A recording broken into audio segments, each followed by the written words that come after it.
ran out of outlets down there, and so I keep having to unplug like various things on my bench to make room for my light or like this camera. And anyway, I unplugged my wax pen. It's been so long since I've been on YouTube in here, even just on a live. I'm sorry. I hope you don't feel like I've disappeared. If you ever do feel that way, please go find me on other platforms. I am trying to do what I can, and unfortunately, YouTube has fallen to the wayside with just how long it takes to edit a video. And I did look at video editors this week just to see like what my options are, because I love my channel so much and I don't ever want to give it up or let it fall to the wayside. And so I think I should like ask for help and pay for help. And then you look at prices for video editors, and I totally get it. It takes a ton of time. And I'm like, okay, I gotta figure out how to really work it into my schedule, because I'm not at a place to pay someone what their time is clearly worth to do that. But yeah, and then like I go live like on TikTok a lot actually. So if you're ever like feeling like you're missing me and you want to see more or have more lives, I'm on there as well. And I do TikTok lives a lot because I enjoy going live during my workday because it gives me someone to talk to, and I love talking about this work and sharing it. And I think one of the reasons why I gravitate toward TikTok so much is because it doesn't save your video afterward. And so I can listen to whatever music I want while I'm working, while I'm on a live. But with YouTube, I'll get a copyright strike if I have music on in the background. Like right now I have copyright-free music on in the background, but clearly not as like entertaining as normal everyday music. And so I gravitate toward that because I want to do the live, but I also want to be able to listen to music while I work. And so yeah, if you want more consistent lives from me, I'm over there too. If you're in the future watching this, I am on there. Everything is under my business name, so you can pretty easily find me. But I just wanted to catch up with you guys. I've got a video filmed that I just need to edit and post it. Just like a little update. It's a little bit old. I filmed it in my first week of opening my studio, and I still think it's worth sharing. Like it's still like kind of like a little journal entry, I guess, if you could call it that. So yeah, hopefully I can get that edited this week.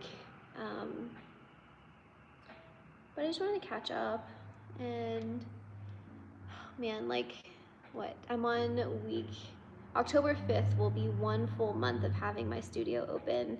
I just had my 3rd weekend of being open to the public, and when I decided to open my storefront and have classes, oh, and I had my first class last week too, I didn't know what to expect. Like all of this was just like, okay, I'm just gonna take it as it comes, and I don't know what to expect, but I'll like figure it out and work with it as it all goes. And so we're 3 weeks in now, and my first class went super well. I had a really sweet student who actually started off watching me here on YouTube 2 years ago, and she was my first student, which is super special, even more special than her just being my first student ever.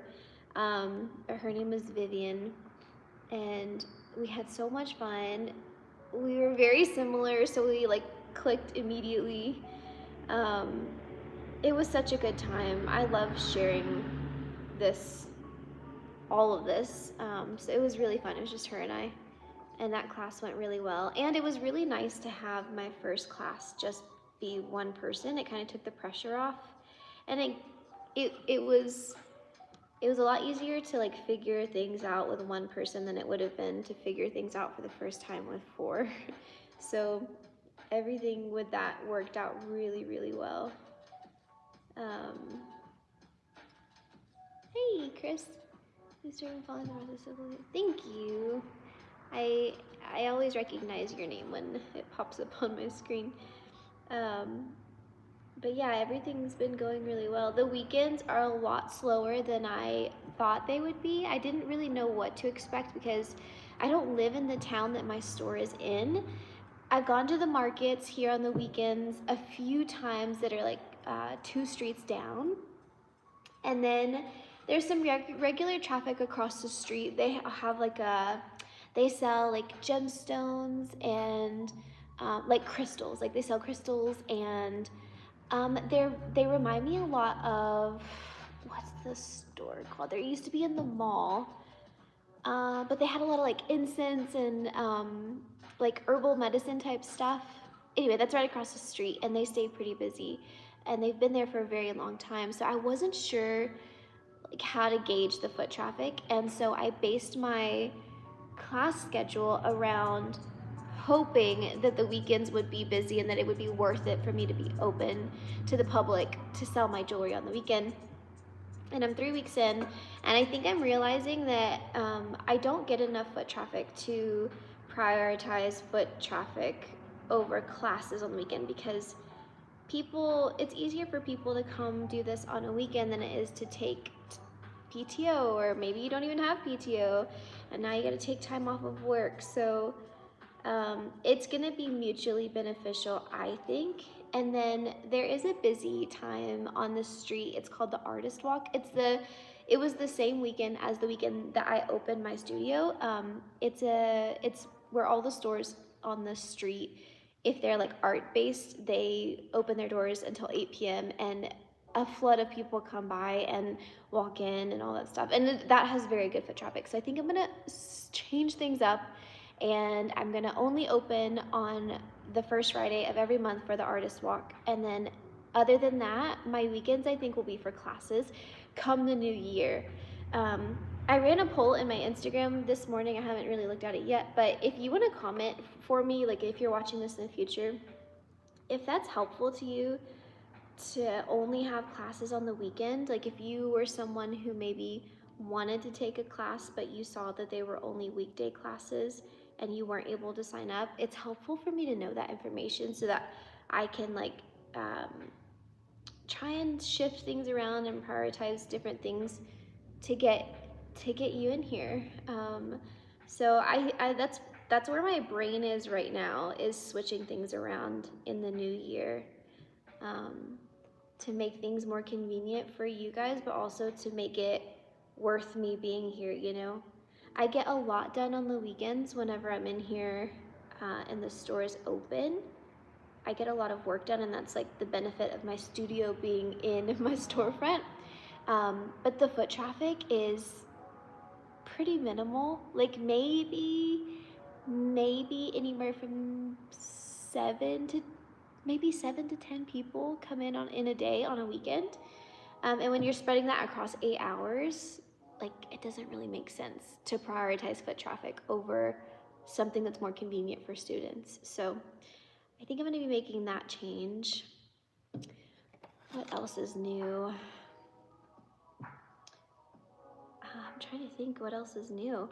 I mean, nothing really else is new, just trying to keep up and like refine my class schedules and make sure I have everything for everyone, and that I know what I'm going to do every hour of every day. And I really want to get all of that ironed out so that I can pick back up on other stuff. I also, having opened this studio, realized, and I talked about that a little bit in the beginning about finding someone to edit my videos. I need to like relinquish some things to some people because I cannot keep doing everything by myself.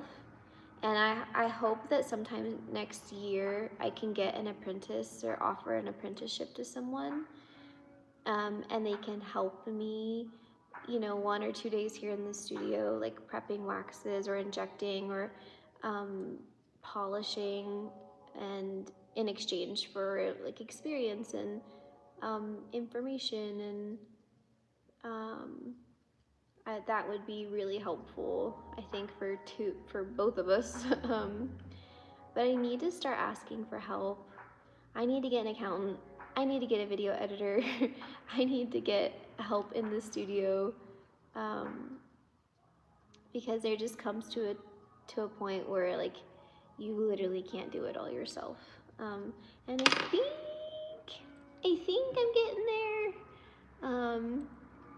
where I could just use some help with like some of like the admin type tasks.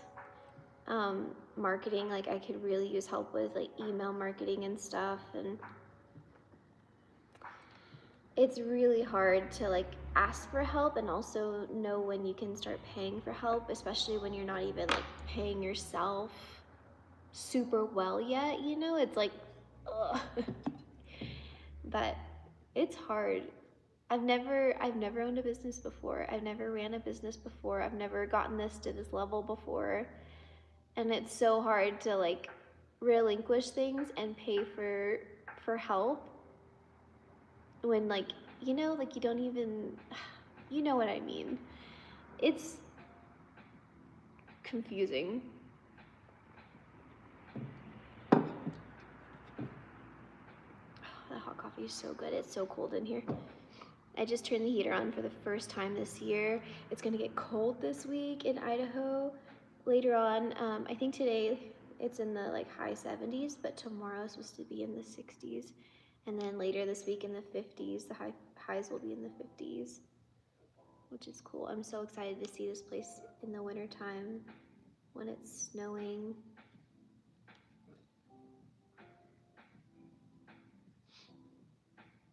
I do think, like, because people have asked, you know, like, now that I've been doing this for 3 weeks, like having my studio space, if I feel like it's worth it. And I will say the biggest benefit of having, like, although the foot traffic has been slower than I thought it would be, it's been really, really good exposure for my classes, for people walking by. I had the Idaho State Journal wrote an article about my space, and so I do think it's really good exposure, and I think it's just going to take time.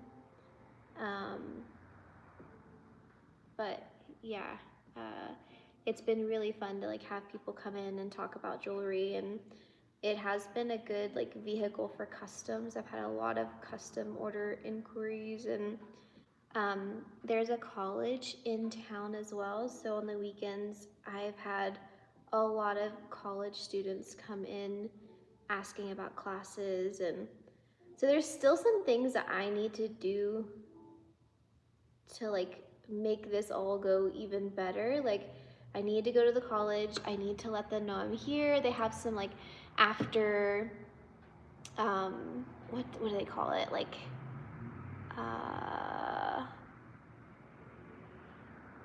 it's like some kind of additional training stuff that you can take at the Idaho State University, and they have like a reference magazine or like thing that people can choose additional courses to go take outside of the school.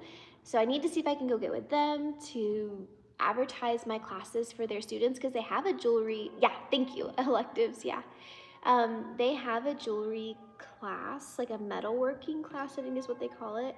But from what I've been told, it's not very in-depth. So I'm hoping to go with them and see how we could maybe work together. I also, I need to like run ads. I ran one ad the other day just to see what it did. I've never done it before, like a Facebook ad. I was posting a reel, and then at the bottom it said, do you want to boost this reel? And I was like, sure, let's see what happens, you know? And I did have some people come in that weekend saying like, oh, I saw your ad on Facebook. So, I mean, it does something, but I need to make like an actual video, like a legit video of the space and the classes and some B-roll of classes going on, like pretty much a commercial type of situation, and run an ad. Because there are still some things that I know I'm not taking advantage of that I should be, but I'm just trying to like manage my time, you know? But yeah, those two are on my list of like, okay, keep doing like things that make a difference, and those are on the list of things to do. Yeah, there is a ton of stuff. A ton of stuff.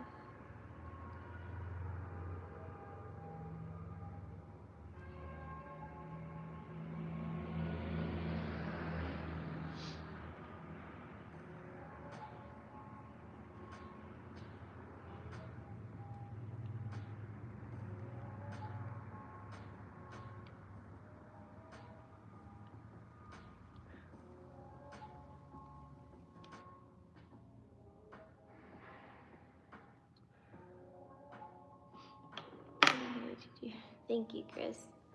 I hope so. I hope nothing important at least like falls to the wayside, you know? Just trying to keep up.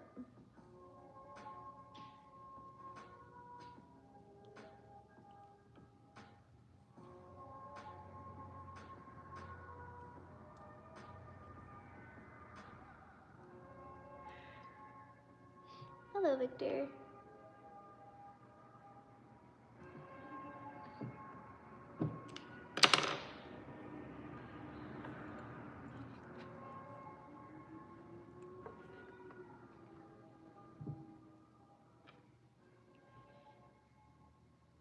I feel like this gemstone's like just a little bit crooked.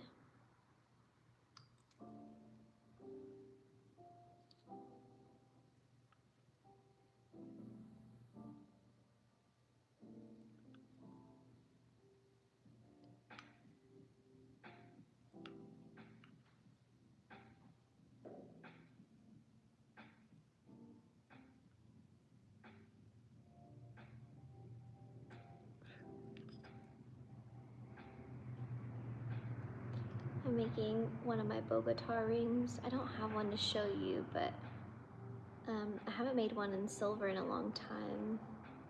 I love this ring so much. It's a lab-grown emerald in just like a textured,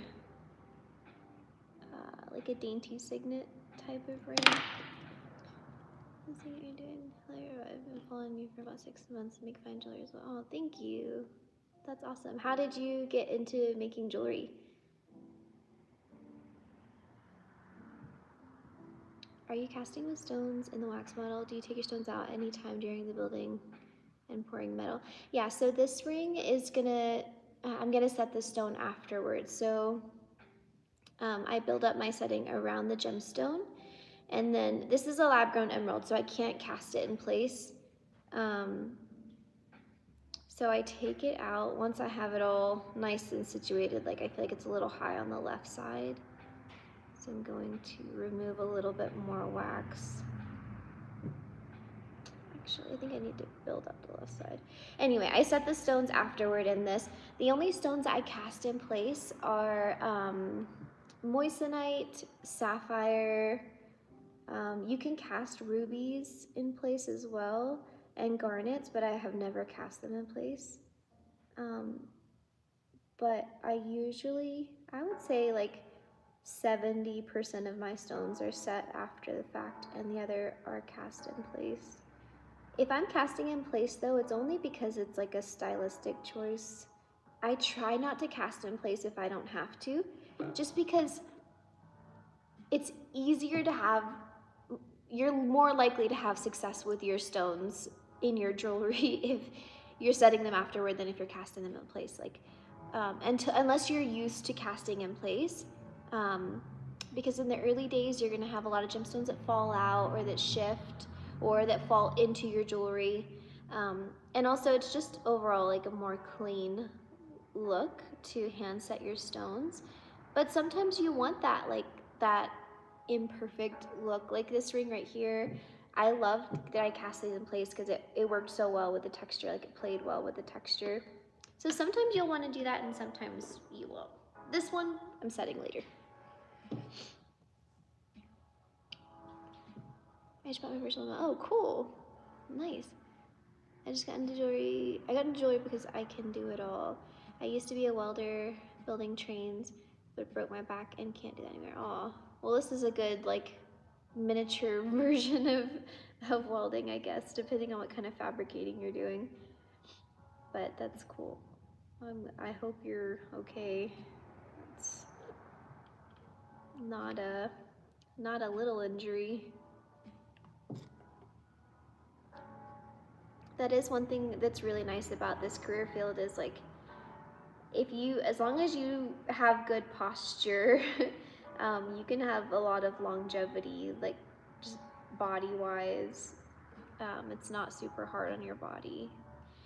As long as you have good posture and you have tools that help you with your hands to not use so much force on your hands, like a rolling mill, you can have a lot of longevity in this career field. And who knows, maybe breaking your back saved your life, like with your lungs, with welding, you know? My dad is a welder. He's not anymore, he's older. But he, like his whole career was welding as well. And he started at a shipyard as well. He was building train cars, which is funny. But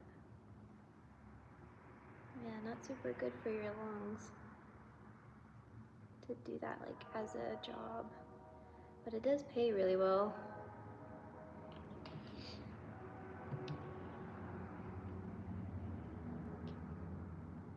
Yeah, very miniature. Taking 15 weeks of training so far, I have a hard time getting a job as goldsmith. Where are you training right now? It seems like when I see jobs for like traditional goldsmiths, they all seem to be remote jobs, and then they pay you to travel, which is interesting.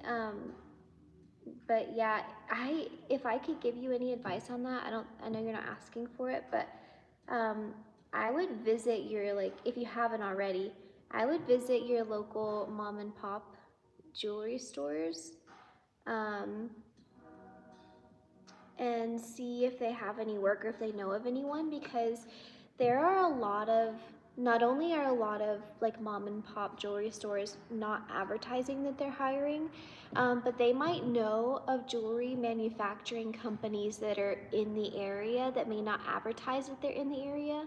A lot of like manufacturing companies don't advertise where they are, like the exact location, or put their stuff on Indeed, because they don't want people to know where they are, because those larger like manufacturers, and when I say manufacturers, I don't mean like mass manufacturers, I just mean like the guys that go to the trade shows and sell their jewelry to jewelry stores. A lot of the times they don't advertise where they're located, and so maybe if you're able to get an in with like a mom and pop shop and just ask if they know of anyone locally hiring, or you know, any manufacturing companies locally that maybe don't advertise where they are, maybe you can get in with something like that, because we have someone like that in our area as well.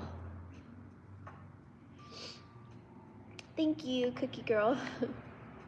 That's wild that your dad is older. Yeah, I did. I did the trading. Most places want 2 years experience.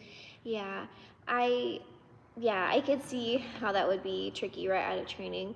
And that you might already be doing this, like making your own stuff, but you might just be better off like giving yourself your 2 years of experience with your own jewelry. And even if your goal isn't to have your own jewelry business or your own jewelry line or your own, you know, thing going, maybe you could just do it to garner that experience and to have things to show people. And if you don't want to do that, then maybe it's worth building up all of your experience in like practice plates and like all of your stone setting, everything. Just make as much of a portfolio as you can to try and dispute those bars that people want you to be able to meet, you know? Because usually, yes, like they would say, I want 2 years of experience, but if they have no one else to choose from, or if what you have to show is good work, then they're gonna, you know, they're more likely to say, okay, we'll like take a chance on you, you know? I know it's complicated. It's like a chicken and an egg thing. Just made some of my own pieces for myself and friends. You were a great insight into learning how and where to cast my pieces. Thank you. Also, I've done, oh, cool. I'm glad my videos could help you. Have I done any darkening on silver? The only time I ever used like a liver sulfur, or what's the other word for it? The less gross word for it, patina. I used to make, in the early days, like initial and date rings, and I would stamp initials and dates for people on their jewelry, and I would darken that with a patina. And if that's what you mean, I just got a patina, and I would take, in the beginning I would use a Q-tip and I would put that in and then polish. Like, I would do that right before my final polishing step, and then I would polish and put it in ultrasonic. And then after that, I found that the me opening and closing my jar of patina, it made it go bad super quickly, so I started putting it in a watercolor pen, and that was helpful. So if that's what you mean, like, that's what I did, but I don't really do any darkening anymore on my silver. Not for you, and you're inspiring. Thank you, Victor.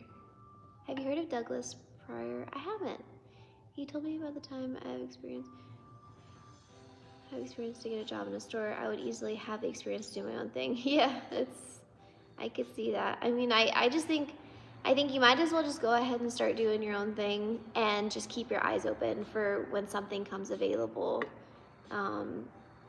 Just go ahead and do your own thing, and then if you decide that you want to work with someone else, 2 years goes super fast. Super fast. Just received my oxyacetylene microtorch. Had to rebuild a prong and a diamond wedding band. Being patient and knowing how to braze helps me out. What tool do you push prongs is Jira solder use? Oh, that's cool. I want a Smith Little torch so bad, an acetylene torch, mainly for casting whenever I'm not wanting to use my electromelt. But anyway, what tool do I use to push prongs? I just use a normal pusher, and then I carve a little divot out so that it can kind of hug my prong, and I usually push with that and a hammer. Or I'll put, I have a brass prong pusher that I can put into my pneumatic system and push my prongs over as well.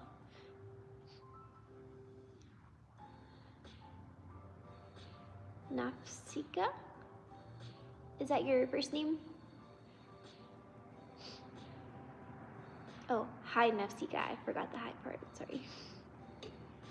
I can't believe it's Monday already.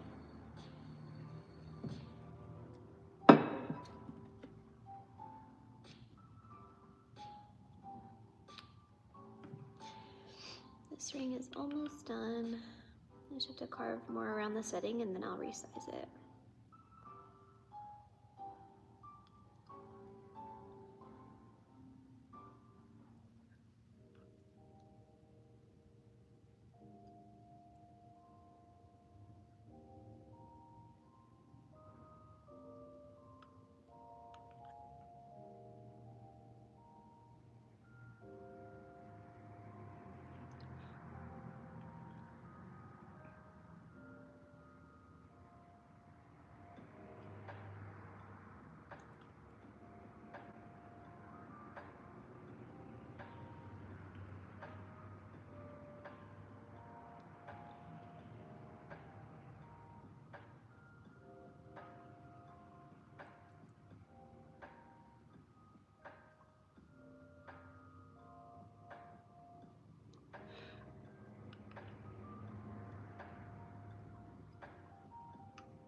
Who's one of your biggest inspirations or influences with designing of your jewelry? I would say when I first started off, honestly, I try not to look at anyone else's jewelry, because I feel like it can be really easy for your brain to unintentionally take too much inspiration. So I try not to really look at anyone else's stuff at this point in my career. In the beginning, the ones that really inspired my direction, Susanna King London, I loved her stuff in the beginning. I mean, I still love her stuff, but in the beginning, I really loved watching her work. She is I think a 3rd generation goldsmith in London, and she seems super nice. I'm sure she's nice. And I also really liked the brand Simuero. they make a lot of really big like cocktail size rings, and it's nice to see people making and people purchasing like cocktail statement rings. I love big jewelry, and I feel like most of the world loves dainty stuff, and so it at least helped me accept the fact that there will always be people that love what I love. You just have to find them, and so you should just make what you like and what resonates with people. But really, like, don't stray too far from what resonates with you, because people will find you and they will like what you like. Yeah, Simuero, Susanna King London. Yeah, Susanna. It's I think like the traditional spelling of Susanna. You can find her here on TikTok. Here on TikTok. I'm on YouTube. You can find her on TikTok, Susanna King London. And then also I really love Artifix Fine. I found her stuff a few years ago after she took a GRS class, and she was one of the ladies she was the person who made Taylor Swift's ring. But she does a ton of engraving, like decorative engraving on her rings, which I would love to start learning. I've been practicing engraving, but nothing that I feel like I could put on like a finished piece of jewelry. But yeah, those are some of my people that like when I see their jewelry, I just feel very inspired to like go make something. But in general, I try not to seek it out, you know? But in the beginning, it's helpful to have those people that you look up to. I have a pneumatic engraver. I also do hand engraving. We'll make the pusher tool. Yeah. If you know how to sharpen your gravers, then hand engraving is so much easier. It's easier than when you don't know how to engrave it. The pneumatic system is easier. But how do you first come across those influences? Scrolling, mindless scrolling. And then, yeah, that's pretty much what it is. Hey, Lori. I hope you're having a good Monday. Let's see if I can finish scraping this off. Yeah, like usually you can find people through mindless scrolling, and then once you find one person that you like their style, you know, the algorithm will do its thing, and it'll probably recommend to you other people that are similar to, and you'll likely find even more people. But like I said, just be careful how much you look, because you want to always be like, to be able to be recognized for your own stuff, you know, like be recognizable in your own work.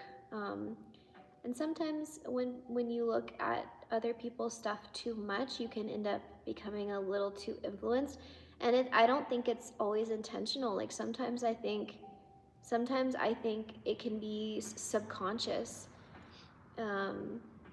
So yeah, that's my only recommendation with like finding inspiration and stuff like that. It also helps to find inspiration in other career fields, like find artists that you like painters, find sketch artists that you like. It helps to spread out what different types of art you're influenced by, because it doesn't have to just be jewelry. Like someone's textures in a painting or a sculpture. Yeah.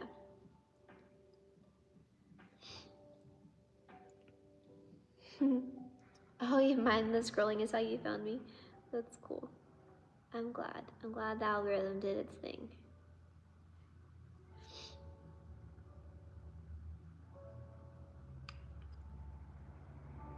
I can tell winter is coming because I'm starting to get the sniffles again. Alright.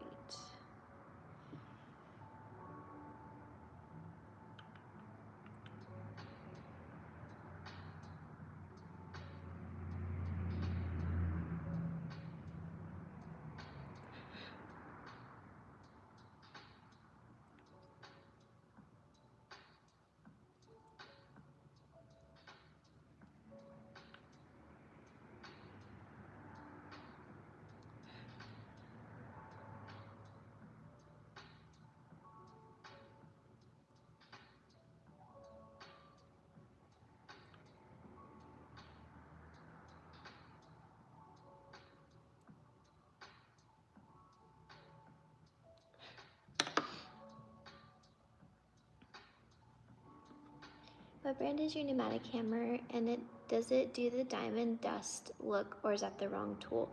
So I have two different pneumatic systems. So I've got my hammer handpiece for my pendant motor, and that one is the one that creates the texture that you saw that looks like a diamond, like when you like move your ring around, it flashes. That is called a diamond stippling tool, and you can get that for either your GRS pneumatic hammer. You can, like the Fordham hammer handpiece makes one specifically for it, and that's what I use mine with. But I mainly use my GRS Graver Smith for all of my pneumatic work, but for that specific texture, it's the Fordham hammer handpiece with the diamond stippling tool attachment. And I think you can get the diamond stippling tool from Stoller, I believe. I think they might be the only ones that sell it that I can remember, at least. Oh, I'm glad you did, Lori. I'm happy I can do that for you. Hello in Hungary. Australia! What time is it there? Wait, you're a day ahead, right? So is it Tuesday morning? It would be really early. Do you miss your old shop? The only thing that I miss about being in my basement is my fireplace, and that is and then like when I drive home, it's, it doesn't take me 30 minutes to get back home. Other than that, no, I don't miss it. I love the studio space. I've got so much sunlight, and it's just, I think it's good for my mental health to be like in so much sun and life and people walking by and looking at the dogs and seeing people like live life outside the window. It's and I've got all my plants in here, so I feel like the vibe is the same for me, at least. But I love how like bright and happy it is in here. And I feel like my basement was like dark and cozy, and I loved my basement. But this also gives me a really good work-life balance. Like when I come here, I get all of my work done, I go home, I hang out with my kid, I keep my house more clean than I used to because I've got time to clean it because I'm not so stuck on my work. And I mean that in like a good way. Like I only would get stuck on my work because I love it so much. And I loved it so much that it was all I wanted to do in my free time. And so now when I go home, I can watch TV and I can hang out with the kid and keep the house clean and be like a normal person that has a job and then goes home and has a job and goes home. So yeah, I like it here a lot. And I got a really killer coffee shop down the street and a boba shop right next door and a vintage clothes shop down the street. So I have to keep myself, like, no, stay inside, like, do what you're supposed to do, Ugh. Do you have it in your link to purchase so you can get a cut if I buy it on? That's really sweet, Frank. I'm trying to think. Is it about like the stippling thing? I don't think I have it in there, but it's the thought that counts, so I appreciate that a lot. Thank you. Yeah, thank you. I do have the Amazon storefront, so if you are getting like the hammer hand piece, I mean that is in there, but I appreciate you thinking of that. Colorado, it's a beautiful state. Louis Samora. 536 in Queensland. How's your shop going? Looks amazing. Thank you. It's going really well. It's a lot slower on the weekends than I thought it would be, but it's been like great for getting people interested in the classes and the colleges nearby and custom orders and just having like interactions in general with people. Yeah, it's been really, really good. Do you have a link in your bio so you can, yeah. Oh, the diamond dust tool. Yeah, I do. I have in my bio is like my link tree, so it'll take you to my website, to my Amazon storefront, all of that stuff. So the hammer handpiece and the Fordham pendant motor are in my Amazon storefront, but the actual little screw attachment that gives you the diamond stippling texture, that isn't in there. So you'll just have to go to Stoller. But thank you, Frank. Put a fireplace on a TV. Yeah, that's a really good idea. That's funny. Yeah, I love coffee too, and I feel like I've never been a coffee snob. Like any coffee that's more coffee than milk, but is still a latte or a macchiato, I'm really happy with. But the coffee shop down the street, I feel like has turned me into a little bit of a coffee snob because they hand make all of their syrups, and I don't think I've ever gone to a coffee shop where they hand make their syrups. I think everyone that I've ever gone to has like the Tahari pump syrups, and they hand make all of their syrup, and they hand make all of their cold foam from scratch, and they do a double shot of espresso in every drink, so you don't have to ask for a double shot. They just give it, and it is so good.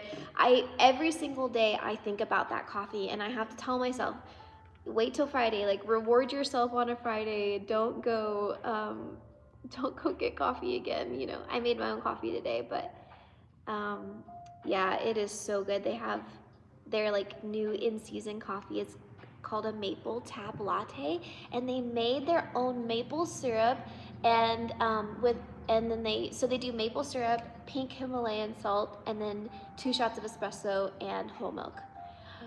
And it's so good with their cold foam on top, and it's just like the perfect iced coffee color, like tan, like probably the color of like this, you know, it's just like nice and dark, you know. I'm gonna have to get one now before I go home because we were talking about it. But yeah, I love coffee. Love coffee. Just got Sage Lux Brewer and Trio milk frother, so happy don't have to go out. Oh, is that like an espresso machine? That's very cool. Make your own stuff. Looking into getting wax casting. Any tips on what tools to get?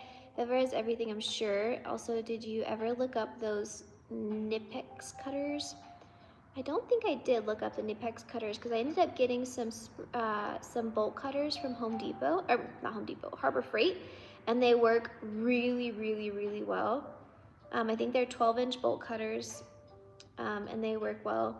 As for the tools to get for casting, I haven't tried any of Vever's equipment for casting. I have their microscopes, I have their ball vices, and some like work tables, and they're pretty good.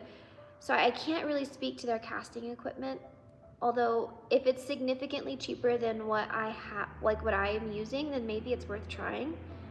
But I do have people driving loudly. Everything that I use for casting is in my Amazon storefront in a casting section. So if that helps you to go in there and like add it up and just see what it all costs. I think I did the math the other day. Someone had asked me the same question about casting equipment, like what it all cost. It was about $3,500.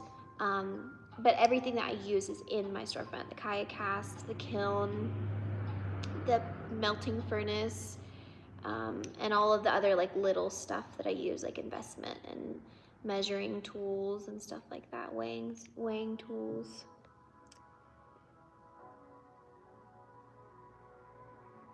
It's so good. Yeah, the coffee is really good. And it's like it's a coffee shop that they don't overly sweeten their stuff, you know? Like you don't end up with like an inch of syrup at the bottom, and it's so good.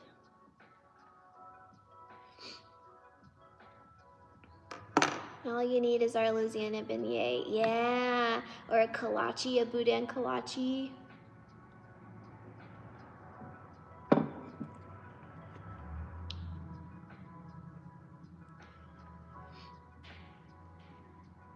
What do you think of jewelry scene in New York? I don't know. I don't know what the jewelry scene in New York is. I've never been outside of my own little bubble, but it does seem like, just from what I've seen online, like from people's videos and stuff, it seems like it's a really good network of people that work together. But I've also seen some like some very like judgy things that people comment about other stone setters, and like, I don't know, I could see being that intertwined maybe isn't healthy. But it is probably nice to have access to all of the stone suppliers and casters, and I think the one thing that is really convenient is like the GIA is out there, and you can take classes out there and get certified with them. But yeah, Trio is the best frother. It does everything. We have to get more into coffee. I just use my little K-cups and brew a normal hot cup. How did you decide on a microscope? For my microscope, I decided, well, I was trying to decide between the Meiji 5 something T and the Leica, because I didn't want to have to buy another microscope later down the road. And so those two were like some of the best, and I wanted to make sure I did the buy once, cry once thing.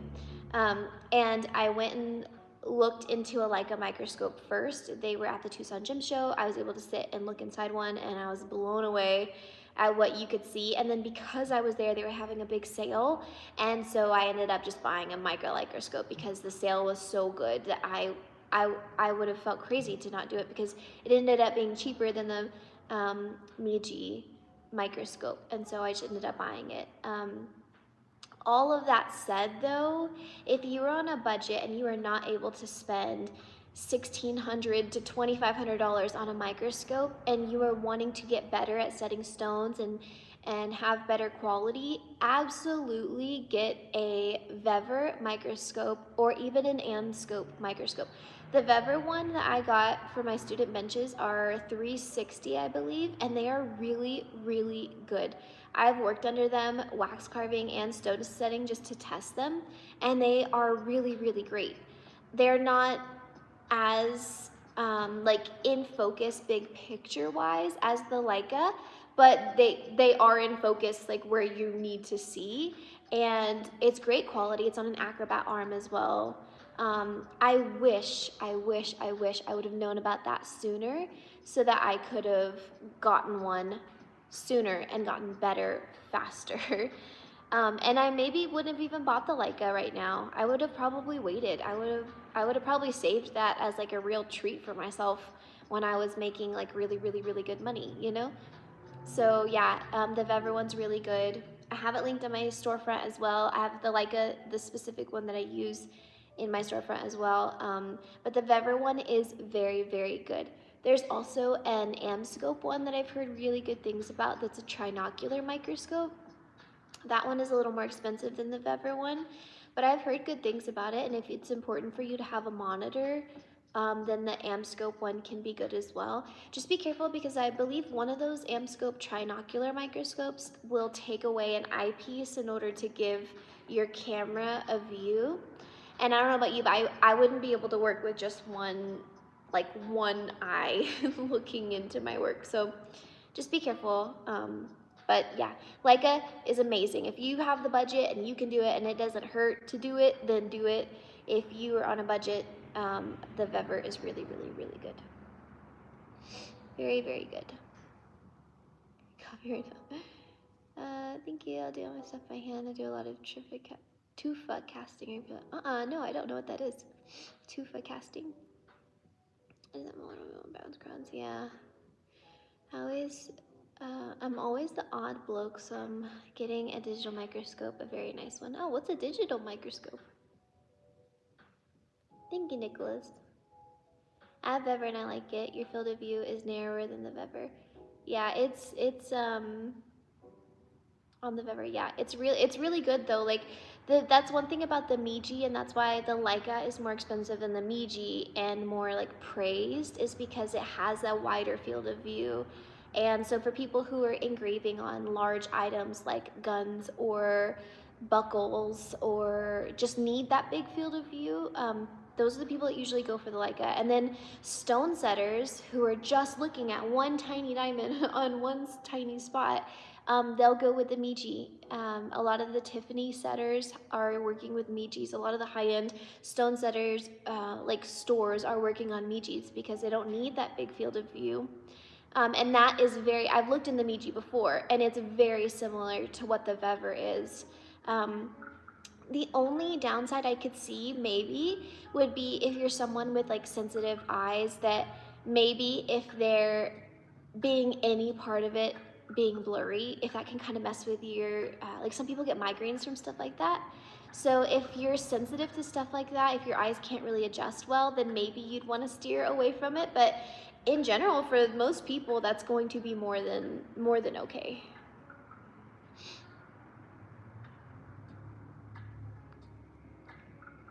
Yeah, it flips the image on the monitor as well. Oh, okay. I know exactly what you mean about getting rid of one of the eye scopes. I used an AM scope and it had the option. Yeah. I don't think I could do that. I need to visit your store and take your class. I'm on the East Coast. Oh, that'd be a bit of a trip for you, but you're more than welcome. My first student this week, she came from Michigan, which is cool. A bit more of a trip for you, Victor, but always welcome. Hey, Brianna. Digital microscopes are 4K resolution on an 8-inch screen. Oh. So instead of looking into the eyepieces, you're moving your hands, but you're watching on the screen. That is very cool. That was very cool. I'm good, Brianna. I hope you're well too.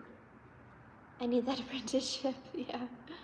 Yeah, it's definitely something I'm considering for sometime next year. I want to make sure that I find the right people, and that it's the right time, you know.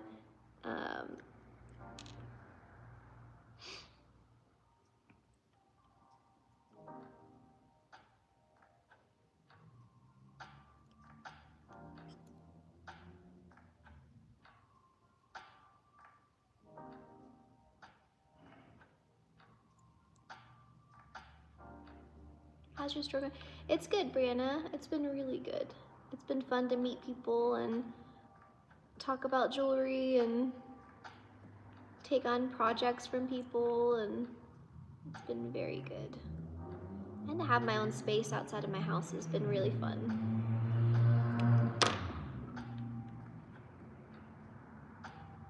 They're around 300 pounds and they record 4K. That's very cool. I would have thought that it would have been more than that.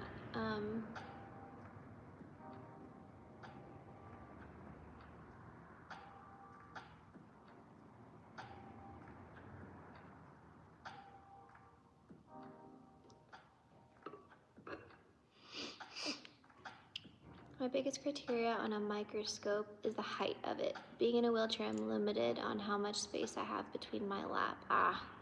That makes sense. Can you get, do risers help you well? Like having a, well, I guess you have to bring the microscope further. So wouldn't, does the acrobat arm help more with that? Because they can dip down pretty far and hold steady rather than if it's on like a boom or like one of those more flimsy arms.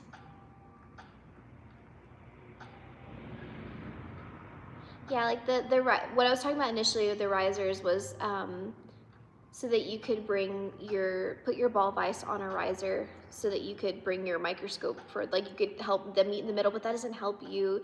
You're mainly needing to bring your microscope down and bring your work further down. So in that case, that's what I was saying, the acrobat arm might be helpful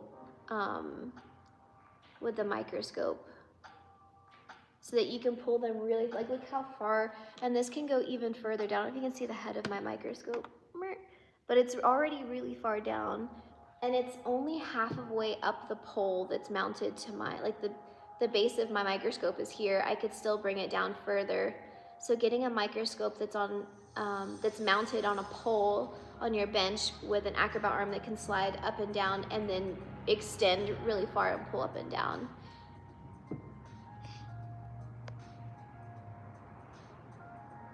Been getting ready for making fall jewelry. Oh, that's fun.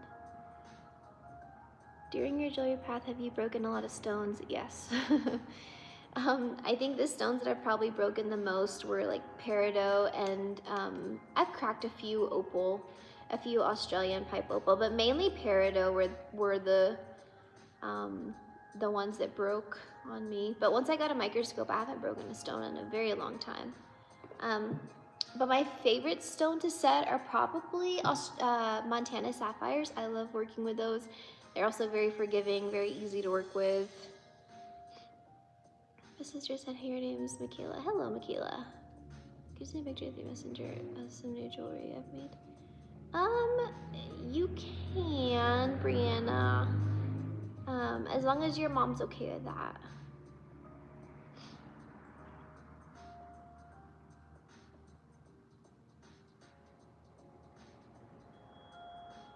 Digital microscope.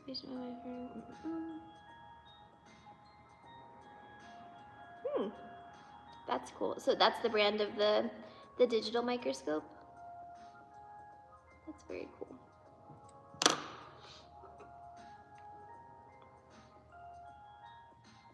It's cool to see like what tools people are able to find and pull over from other career fields, like a lot of dental tools or just like things that are brought over from like the science world. What kind of wax do I use?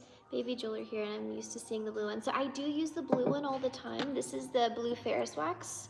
This is what I make all of my mold, like my masters out of. So like this one I'm carving to be a tension set signet ring. And so I start with my blue Ferris wax because it's hard and it's hard but flexible at the same time and shows a lot of detail really well. And then this is my wax injection wax. So when I inject my molds from like my hot wax injector, it's pink. The wax beads are pink, and so that's the only reason why it's pink. But this has such a low melting temperature, you would never want to work with this off the rip. But I inject my molds with this, and then I touch it up, and then I move on to the next piece. So that's where you're seeing the pink from.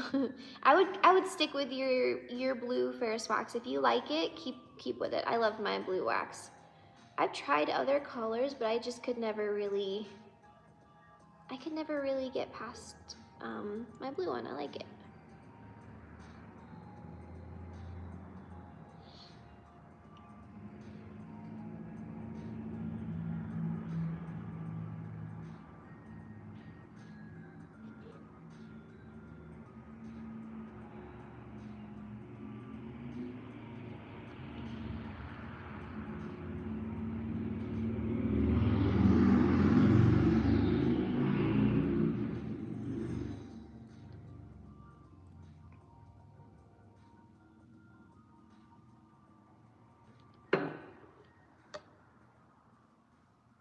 It's alright if I go through mustard. Okay, that sounds good. You guys get that brand, the other one is not good. Instead of the Fordham hanging motor box special pendant motor polishing drill.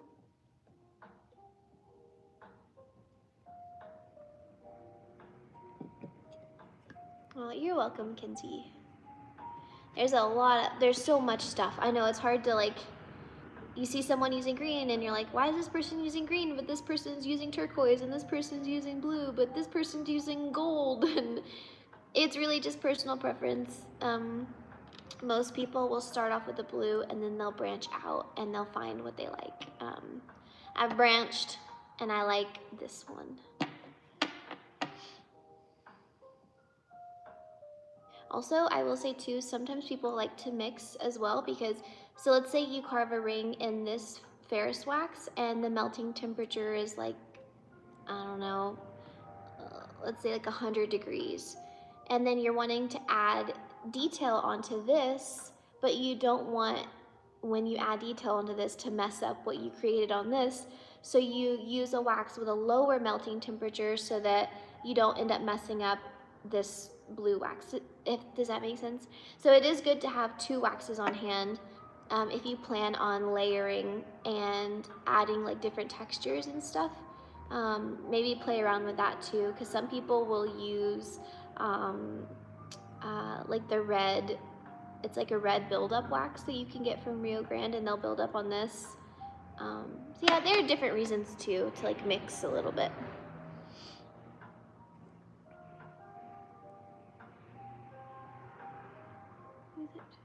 You're welcome, Louie. But less wear and tear on your tongue.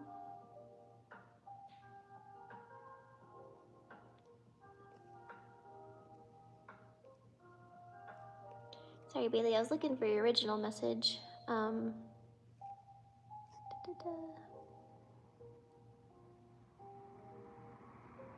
a supplies list to buy from you that we don't have? Bailey, are you asking if I have a supplies list of stuff that I use? Is that what you mean? If that's what you mean, I don't have like a Word doc or anything, but I do have an Amazon storefront, and everything that I use for polishing, if they have it, I put it on there. I have a polishing section, a stone setting section, a casting section. So everything that I use that I get on Amazon or could get on Amazon, I have it linked on there. So if that's helpful for you.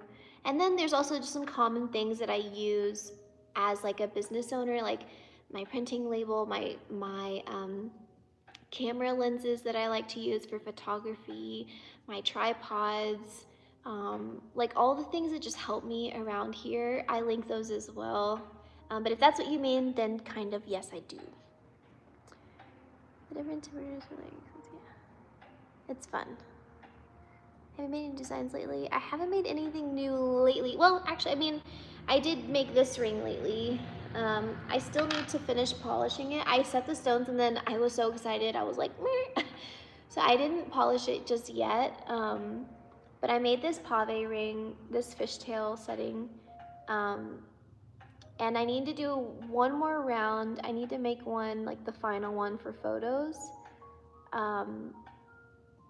So this is one I'm going to be adding to my website soon. This is 14 karat gold and lab grown diamonds. So I want to make one. This one is 1.5 millimeter gemstones. So they're super tiny. I think I'm going to go to 2 millimeter gemstones. So that'll be a new ring soon.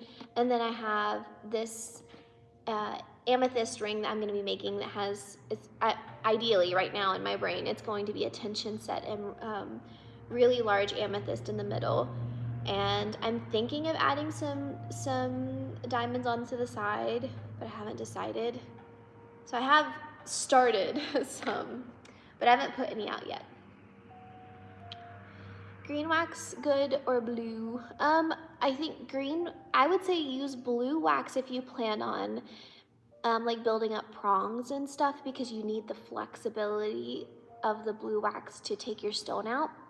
And then I would say use green wax if you're going to be like carving super detailed stuff. Like if you're going to be carving like a skull or a bird or anything with a ton of detail, you'd want to use the green wax. The blue can pick up a lot of detail, but it's softer than the green wax, and the green will pick up even more detail. I would use both and just see what you like.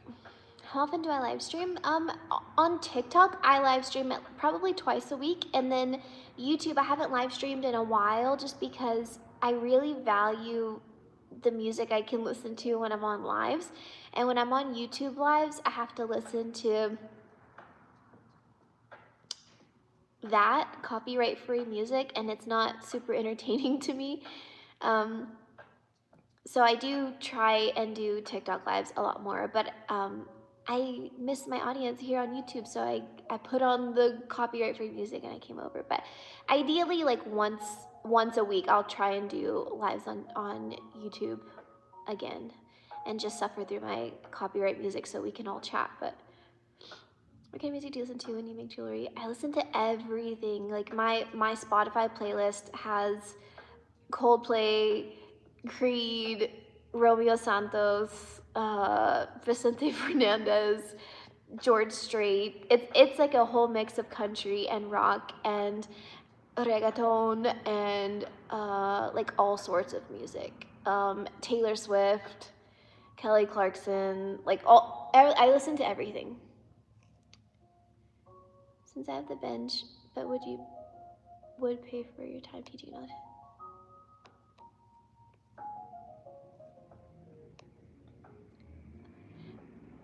Bailey, I don't know if some of your messages are not showing, Bailey, because I feel like there was more like context somewhere else, and I keep scrolling, but I'm not finding it. But I do have a Patreon. If you're looking for more information, Bailey, I have a Patreon with almost 70 videos, if not more than that, of like casting, stone setting, so much stuff, business stuff, resources, documents, spreadsheets. So if you need more help and you want more help and you want it like at an affordable price, I do have Patreon, and it's probably linked in one of my like longer videos more recently. I don't have anything linked in this right now. But I do have videos there, and you can message me anytime on there too if you're needing help like in real time. So maybe that'd be helpful for you. What camera are you using for your jewelry photos? So for like my website photos, I'm using a Canon 90D. Sometimes I use my phone with a macro lens attachment. So I've got an iPhone, it's like 2 generations old, but there's a macro lens that I have linked in my Amazon storefront that clips onto your phone. Like it clips onto the whole side of the phone, and then you slide it over the camera, and it is like a legitimate macro lens. If you've noticed in my videos or photos lately on Instagram or TikTok, I've got a few close-up videos where they look very sharp and a lot of bokeh in the background, and they're super super super super close up. That is from that lens. I think it was like $30, but it was really good, and I've used that lens a lot recently for like professional photos. So those are some options. Oh, on TikTok then? Yeah, go find me over there. I have so much fun on TikTok. I really like it over there. It's just so much more casual, so free. Like I could post things that are about jewelry or not about jewelry, and it's all the same. It's just meant to be super casual and like not a lot of pressure. I enjoy TikTok a lot, and it can be a really funny place. I know I asked the question before, but I was thinking about getting on and getting this soldering tool. I was wondering what you recommend. I'm thinking about getting on and getting a soldering tool. You mean like a torch? If you're talking about just getting into soldering, Brianna, I would just get a butane torch. You can go to Home Depot. Go to Home Depot and get any butane torch, like the little handheld ones. Mine is from Bench Basics from Pepe Tools, but they're all very, very, very similar. I would just get a butane torch from Home Depot and some solder paste from Pepe Tools or from Rio Grande, and some files if you don't have files, because you need to have a nice flat joint, and some pickle. So you can make your own pickle with vinegar and salt. And that's a cheap way, and it just smells so bad. It smells really bad. So if you can, I would go to Pepe Tools' website and get their Bench Basics Smart Pickle. It's completely odorless, and it makes your jewelry really, really white after you solder it. I'd get that. On your Patreon so much. Oh, thank you, Bailey. I'm very glad. What is surprising way? What's a surprising way you've made money in jewelry? A surprising way? I think social media was like one that surprised me. I didn't expect to make any money on social media, but I do make some on YouTube, and that was really cool and special. As for like specifically jewelry, none that like surprised me. Like I make it and hopefully people buy it. I will say I was a lot more surprised at how much people would be willing and would want to buy gold at this time, and how much more sustainable my business is because I sell in gold now. So yeah, I would say to anyone who's wanting to really make a career out of this, and you want to be able to pay yourself like a livable wage and to grow, start selling in gold as soon as you possibly can. And that doesn't mean that you have to make stuff in gold. That means make your stuff in silver, but make it available in gold. Figure out how to do the math so that you can know what a silver ring that you made would cost in gold, so that you don't have your calculations wrong, and start selling in gold, because your margins are going to be a lot bigger on that, and you need that in order to sustain this work, because it's so expensive and there's so much that goes into it. And then after all of that, you got to pay yourself, and then after or before you pay yourself, you have to take out 30% in taxes. 30% in taxes. So I would say like selling in gold like really helped me a lot. I know that wasn't exactly the answer you're looking for, but I think it was very helpful. Do you know how to basil rough stone with asymmetric angles? I don't even know what basil means. Was that a typo or is that a real word? Surprising way in your jewelry business, not just jewelry. Oh, okay, then yes, definitely it was social media. Like I started a YouTube channel just so that I could share my jewelry, so that I could sell it, because that's what I love to do, and I like to make jewelry and I gotta sell it to make more. And so yeah, I never ever started YouTube with the expectation that I was going to make money on ads or work with any like jewelry companies and stuff. I had no clue that would come of it. So yeah, that was the most surprising thing for sure.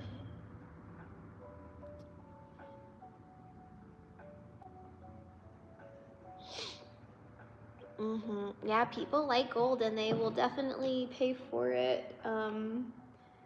For like the sentimental value. I think a lot of people buy gold for like birthdays and for anniversaries and all of that stuff. And so if you're not offering it, they're not gonna buy it. So this ring is supposed to be a size 6. Sorry, let me get my mandrel. When was the last time you had a miscast? Ooh, like a real fuck up?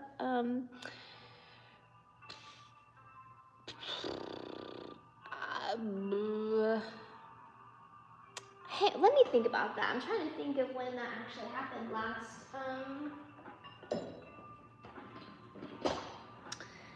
It's been a while. It's been a while. I did have porosity in a ring the other day. I just actually posted a short about it, about how to fix it. I think I had, whenever I put my sprue on the end of my ring, I don't think that I like connected the two well, and so there was a bubble, and it ended up showing after I cut the sprue off. There's a bubble underneath there, like a pit. So that I guess that was like it wasn't a miscast, it was like a mistake. Things happen, and I don't think there's any amount of experience that can make you like free from mistakes, you know? You can try and mitigate them as much as you can with experience, but things at the end of the day will always happen. There'll always be little things. Oh, nice, Brianna. Thank you. It's good at keeping the coffee hot for a long time. First wedding band I repaired at home. What was a challenge? Also had to buy more gold than I needed for the job, so definitely lost money on that. Oh, I know that feeling. But the next time you have a gold job, you're gonna have some extra gold to make up for it, you know? That's how, whenever I first started casting in gold, it was a bit of an investment because I had to get extra gold for the sprue and the button. And so yeah, I didn't make up that money for like at least like another order. But once you get past the initial, like getting the solder for it and getting casting grain, like extra casting grain, adding gold work to your business will make a big difference for sure. For sure. And I feel like it's easy to put your like limiting beliefs, your own limiting beliefs on like money and what's like worth the money, what you'd be willing to pay for versus what someone else is willing to pay for. It's so easy to put those thoughts into your business, and it's not like, if you ever find yourself doing that, don't let those thoughts win, because like even now, like I make fine jewelry, I make expensive jewelry, I make gold jewelry, but I myself would never go buy gold jewelry. I would feel sick to my stomach for spending money on gold jewelry. But there are people who hold a lot of value in it, and they have the disposable income to buy gold jewelry. And it's not fair for me to say, like, oh, I think this might be too expensive to put this on the website, when there are plenty of people that are like, no, or like, eh, it's really well priced, you know. Don't let your mindset mess with what you think other people are willing to pay. Like, make what you want to make, charge what you need to charge to survive and to grow, and people will come.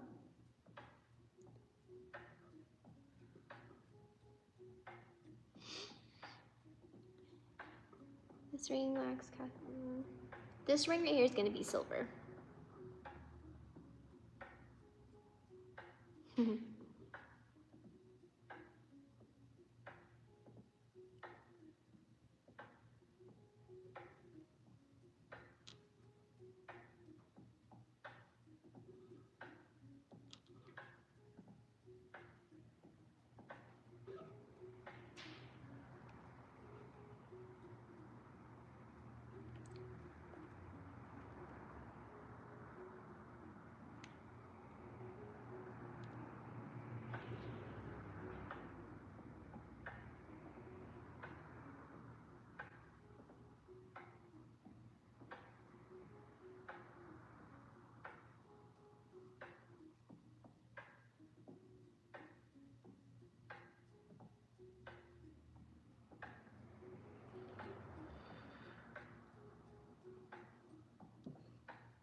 I don't make anything in CAD. I'm not against it. I just don't know how to work CAD.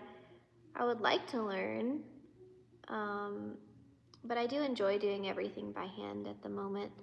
I am hoping to like come up with some designs and like work together with a CAD designer to make them, but maybe sometime next year.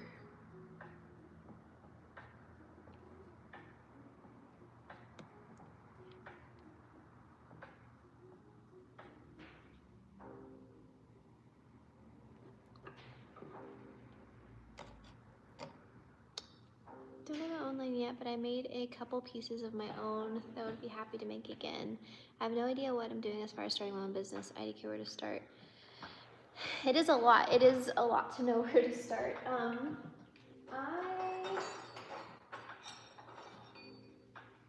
If I could tell you where to start, I would say pick a name. First off, that's your first step. Pick a name and then go secure all of your social medias. That's number one. Name and social medias. And then I would start posting on social media. Even like before you get a website, if you're not ready to have a website, you don't have anything to put on there, I would just start posting on social media, whether that's you're in your learning stages, or you're in your growing stages, or in your figuring it out stages. You don't even know what you're wanting to make yet or sell yet. I would start posting everything that I make, everything that I practice, some background, like what your plan is.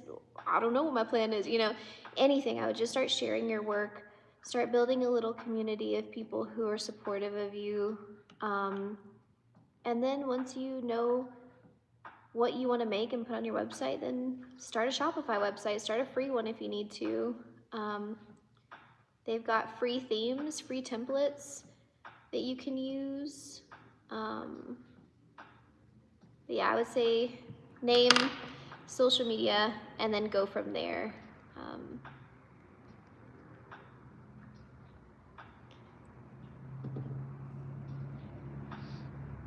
I'd love to hear about how you got started selling your jewelry. Were your first clients mainly friends and family, or did you take another approach growing? So Daniela, when I first started, it was during COVID, and my first customers were my coworkers mainly, because I would make something and I'd go to work and I'd be like, look, you know, and they were all so supportive. They were all so sweet. So they were some of my first orders, and then it was family and friends back home. And then as soon as I started my website very, very, very, very early on, like extremely early on. I think when I went to start my website, I probably stayed up for like 2 nights straight just trying to like get everything down. And I took pictures of all my stuff and I just Googled. I let Google take me all the way through Shopify, sold to friends and family, and then I got my first order from a stranger, but that was only because I had started posting online like almost immediately. And yeah, so like don't wait until you have a final product to show, you know, like start sharing your learning process and the whole thing, like share it all. And that way when you're ready to sell, you'll have people who will want to just support you and like in your learning journey and in you like trying to get better at something, you know. Sell to friends and family, put it online, leave it open for people to purchase if they want, and then just let it grow from there. But yeah, I think it helped that friends and family started, because it gave me something to film. It gave me orders to film. Yeah. And if you don't have friends and family, then just start posting online and start filming everything that you're doing, and build a little community and just show up as much as you possibly can. Be yourself. Show like the human behind the screen, you know. CAD designer in India, nice. It's a lot of work. I want to learn, but I don't think it's something I could teach myself. Prices are pretty low, and I've had a lot of people tell me I should raise my prices. Some are surprised at how much I do price. Yeah, Brianna, you gotta just price at what you need to price in order to keep buying your stuff and eventually pay yourself. So I know you're really young right now, so I think you're probably only focusing on like your materials that you're using and repurchasing your materials, but you should still price as like covering the materials that you use and then some, so that you can keep buying nicer materials and making nicer stuff. And if people don't like that price, then they won't buy it, and if they do, then great. But you should price whatever you need to be priced at in order to grow your business, and don't take anyone's opinion on it. Don't ask for anyone's opinion, because some people are not worth knowing their opinions on things. You gotta be careful who you ask your opinions on. But I don't let anyone tell me what my jewelry is worth. I price it how I price it, to cover my materials, my overhead, my time, and yeah. So, I mean, like, you're always gonna have people who are gonna want to spend $20,000 on a purse when you can buy the same purse wholesale for $500. So it's like, you know, there's always gonna be different types of people looking for different types of things. So do what you need to do at the price that you need to do it, at the quality level that you are at, and don't ask for anyone's opinion, okay? No, do it. I gotta get a charger before my phone dies. I don't know what percentage I'm at, but it's not good.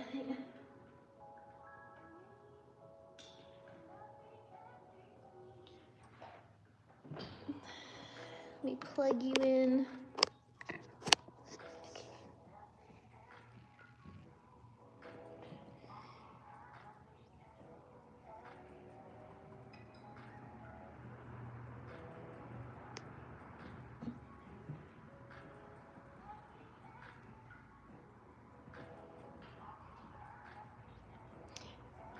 Shopify is the way to go, huh? I just found it to be the easiest. I had a friend who started on GoDaddy and she ended up moving to Shopify, and she said she liked Shopify over GoDaddy.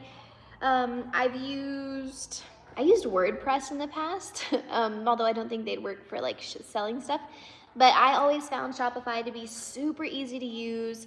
There's a ton of information online about it. So when you're like setting everything up, you can walk through tutorials for anything. There's so much info on it, and they have fantastic customer service, like really, really good. I can chat with them whenever I want, like on a live chat. I can call them whenever I want, and the people are like Chick-fil-A level of friendly and nice and helpful. So, I mean, I love Shopify, and I don't think I'd ever switch. You make customer order jewelry or sell designs? I sell my own designs. Sometimes I'll do custom stuff, but mainly my own stuff. Were you self-conscious at all when you started posting content? Absolutely. Even to this day, when I first started my YouTube channel, I didn't tell anyone about it. I didn't tell anybody. I don't let Tom is my husband, I don't let him watch my videos. I don't let him hear me edit my videos. I don't tell anyone about my social media unless it's someone who naturally found me through like the internet. Like if I meet people in the real world, I will never tell them that I have a YouTube channel. I will never tell them about my social media. I tell them I'm a jeweler, and that's it, because anything else is so millennial of me, and it makes me want to like hide. But yeah, it is very hard to get over. But I think the only thing that makes it better, I think it makes it easier that if you can, once you can get to the level where you're comfortable just being you on camera, like you're comfortable just showing up as yourself, you don't feel like you need to be anybody else, and you can just come across as you, it makes it a lot easier. And eventually, like at first, I think for most people, you start on social media and you're like, I hope this helps me sell my jewelry and like get my work out there. But other than that, I don't really know what this is for. Like, who cares, you know? But then eventually it turns into you like unknowingly helping people, and then that like makes it all worth it. And so anything that creeps into your brain of like, oh, this feels embarrassing, it'll go away, because you'll get to a point where you're actually making a difference for people and you're helping people. And if you're always giving value, then you're always going to be helping someone. So I would say something that will also help your social media is, if when you're making a video, if you can think of one thing of like, okay, how is this going to help someone? How does this bring value? Is this teaching anyone anything? Is it like opening the door, like opening up the blinds from behind the scenes and like giving someone a bigger picture? Like, always try and be helpful. It's not enough to just take a photo of your work and post it. Like, there needs to be more, you know what I mean? And that all makes it easier to do. But yes, I was very self-conscious about posting content, especially when I started doing voiceovers and videos of my face. Do you have any idea about how to clean the rusty professional forming kit without damaging it? I don't know what that is, professional forming kit. Are you profitable yet, or are you close? I'm profitable. I'm profitable, not enough to pay myself like I could pay myself more, but I'm scared. You know, I'm scared that like in 3 months, it's gonna be a slow month and I'll need that money. And so I've been hoarding because out of like fear. So yes, I'm profitable, thank goodness. But I don't know how to be profitable and be comfortable. You know? I don't know how to be comfortable like taking the money. Outside of like paying my bills. Like, I pay my bills and then I don't give myself anything extra because I'm scared. So honestly, I probably should get like a legitimate accountant, someone who can like project things and say, it's okay for you to take that and put it in your savings account, you know?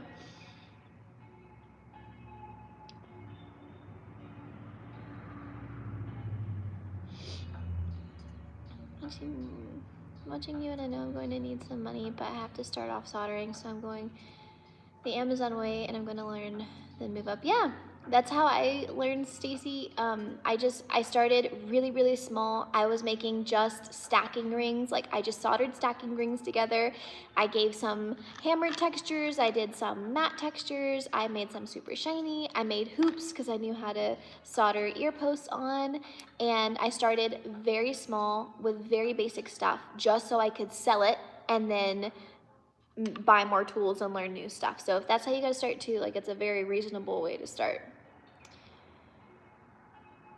Frank. I'm making wire jewelry now and I'm going to have to start a jewelry party. I'm going to have a jewelry party before Christmas. Oh, that's gonna be fun. Jewelry party.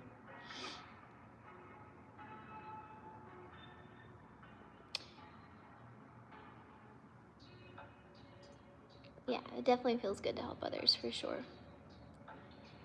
You make brand jewelry like Cartier. I don't make jewelry like Cartier. I don't know how to explain what kind of jewelry I make. I think the best way to explain what kind of jewelry I make is like funky, non-traditional jewelry. I think as long as you're yourself, the rest will take care of itself. Yeah, I agree, Frank.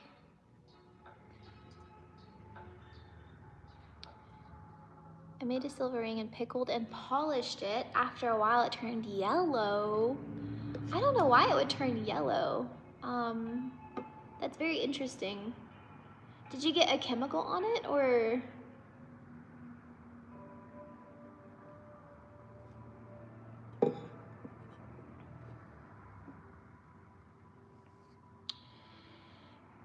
Your real money will come from telling your story and getting folks to buy into your story.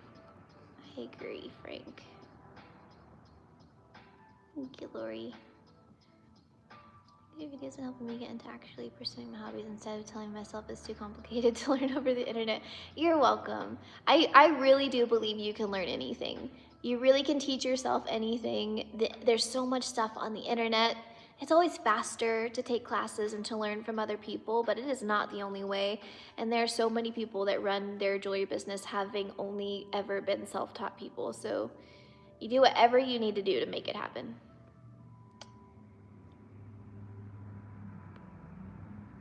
Thank you, Allie.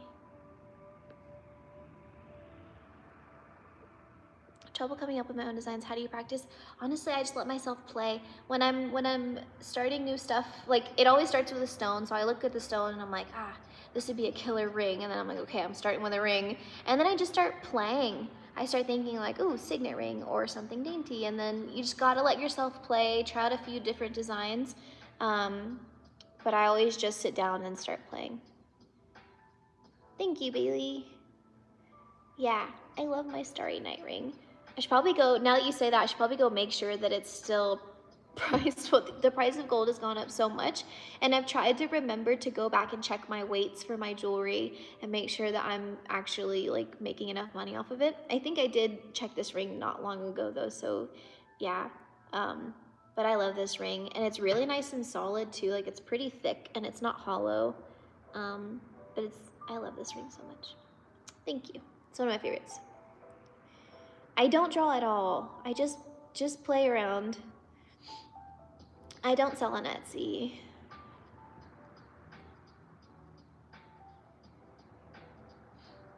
What did you do before jewelry? I was an operations manager for a new home builder. And before that, I was in the Air Force for a while, and then after I got out of the Air Force, I was a realtor, and I sold new construction. So that's what got me in the new construction world. And then we moved overseas. I worked at a credit union because it was my only option. And then we moved back here, and I started working for a new home builder as their operations manager. And it was a fun job. Like the work itself was good, but the the owner, my boss, was like legitimately a psychopath.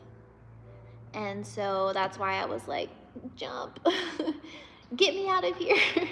If I wouldn't have had that job, I don't know if I would even be where I am right now, because it forced me to like get out and to take this full time. But I loved working in new construction and home building and stuff. It was really a really good career path. I got Sparex number 2 from Rio Grande, I think. I don't know what that is. I'll have to Google what that is.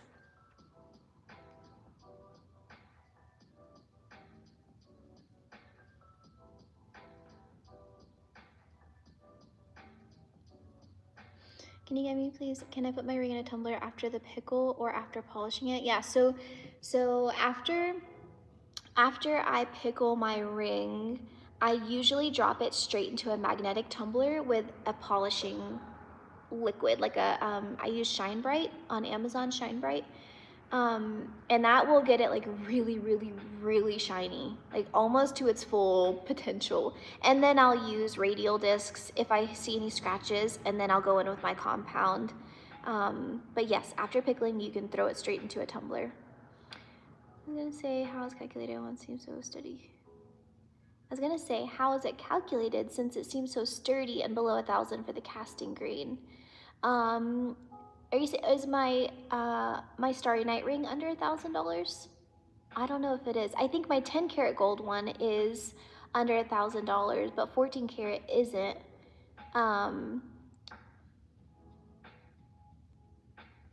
Oh, 3D printers, that's exciting. I really do want to get into CAD design.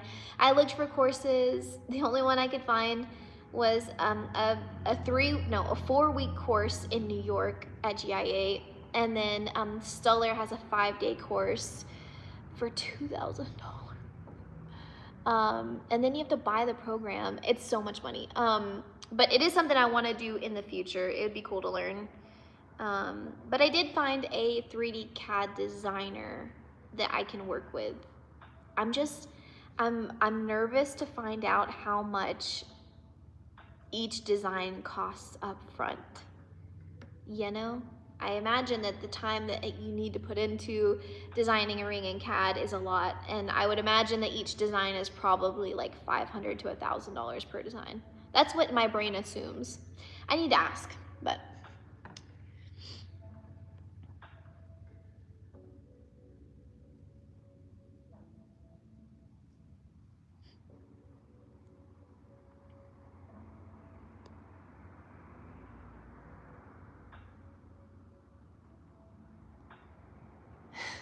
I know what you meant with that quote. You don't find inspiration, it finds you. I know what you mean by that, but yes, I agree. It's like in the most random of times too, you'll be like doing dishes and something will pop in your head. Finding out what platform to sell my work on. Is there a particular reason why you don't sell on Etsy? If it helps, I'll give you a little explanation, but I do have a YouTube video about Etsy versus Shopify and why I'm on Shopify only now. I had a horrible experience with Etsy. Pretty much I started them both simultaneously. I was on Etsy and Shopify at the same time because I knew I did not want to stay on Etsy the whole time. I wanted to be very independent of Etsy because I wanted to have all of my customers. Like when you buy something from Etsy, I always say, I got it on Etsy. I never say I got it from this store name, and I didn't want that to happen to me. I want people to know where they got their jewelry from and to know me for me and not for being on Etsy. But they take massive cuts. They hold your money, a lot of money, and they don't release it for long periods of times. They can at least. And they did that to me a few times, and the last time that they did it, it was a large sum of money after I had been on the platform for many years, so I wasn't like some new person on the platform. It was a ton of money. They held it for many months. I tried to get a hold of people, and I couldn't get, there was no customer service whatsoever. So I like needed to fulfill these orders, so I had to come out of pocket with it in the meantime, you know. And it was months with no help, no support. And then they randomly, after I fulfilled all those orders, and they started releasing the money with like 20 bucks here, 30 bucks there, 20 bucks here, 30 bucks there. No one could help me. And then they shut down my site and said that they needed my social security number. And until I gave them my social security number, that I couldn't open my Etsy shop. And I went where they told me to put my social security number, and it was there. I was looking at it with my own eyeballs. And so again, I'm going to their customer service and saying, hey, my social security number is in here. What do you need? What do you mean? And no one would help me. So for another like 4 months, my Etsy account was shut down because they needed my social, but no one could help me. And so thank God I had a full-time job. What if I were someone who ran my entire life in business on Etsy and I relied on that money? I would have been screwed. I can't imagine people who that is their entire livelihood and you're working with no customers. Like I couldn't. I had to get rid of them and only work from my website. And yeah, I don't have fond memories around Etsy. Yeah, Frank, it was a real psychopath and an emotional abuser of every single one of his employees. He would like yell and scream and say the most outrageous things. He didn't have an HR department, so I'm sure that that was good for him. But yeah, he was, and it's really hard for me to not like someone. I've never met someone as bad as that person. He was bad, Frank. He was bad.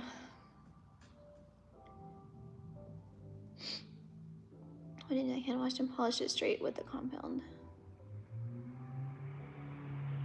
You can, after you pickle, you can just go in with radial discs and compound. I wouldn't go straight in with compound from pickling because you're not gonna get enough of like the layers of whatever that like chalky dust is. I wouldn't go straight in with compound. If you're going from the pickle to compound, I would go back, and if you're going back from pickling, I would do radial discs and then compound. And if you have a tumbler or a magnetic tumbler, go from pickling to tumbling and then radial discs and then compounds, but don't skip, I wouldn't skip the sanding part after pickling.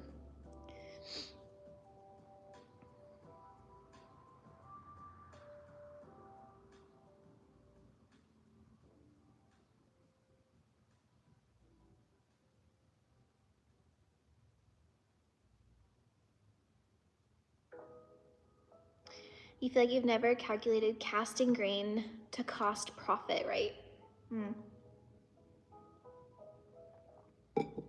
So what I do is I always weigh my waxes and then I calculate it from there. But if you, like let's say you had this ring and you didn't have the gemstones in it, or you could just take the gemstones, weigh them separately, and then know what your gold is. But anyway, I would weigh this in DWT. I would go to my casting grain, go to Rio Grande, go to 10K casting grain, enter that weight in, and then it would tell you what that ring costs in the 10K gold. And then I put that into my spreadsheet, and then I add in what all my gemstones are into that number, and then I add in my overhead, and then I add in my hourly rate if I'm setting any stones. And then that is my cost of my jewelry. I usually add about 10 or 15% because I don't charge extra for larger ring sizes. I charge the same price for every ring size. And so I do add 10 to 15% onto the weight of the gold to give me some leeway for on the day that someone orders a size 13 and I know I'm gonna be like making money on that ring, you know? So that's how I calculate my cost.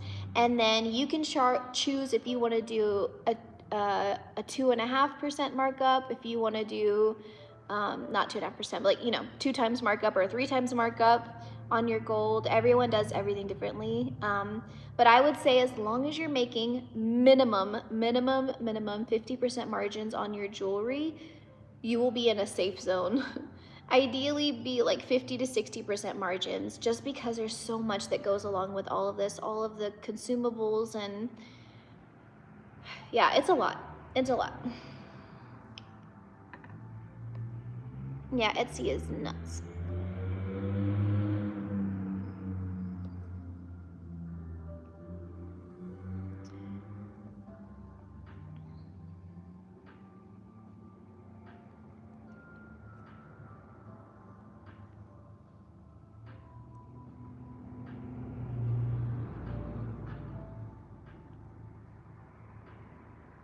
What torch would you recommend if you want to melt jewelry later on? I was going to get the benzomatic. Like melting it down for like ingots and stuff. I found that my butane torch was not, it didn't give me enough heat to melt my metals down in that way. So I don't know. I don't think I'm the best person to help with that question because I melt all my stuff in an electric melting furnace. I know people use the Smith little torch a lot, and maybe there is a more powerful butane torch I just don't know about.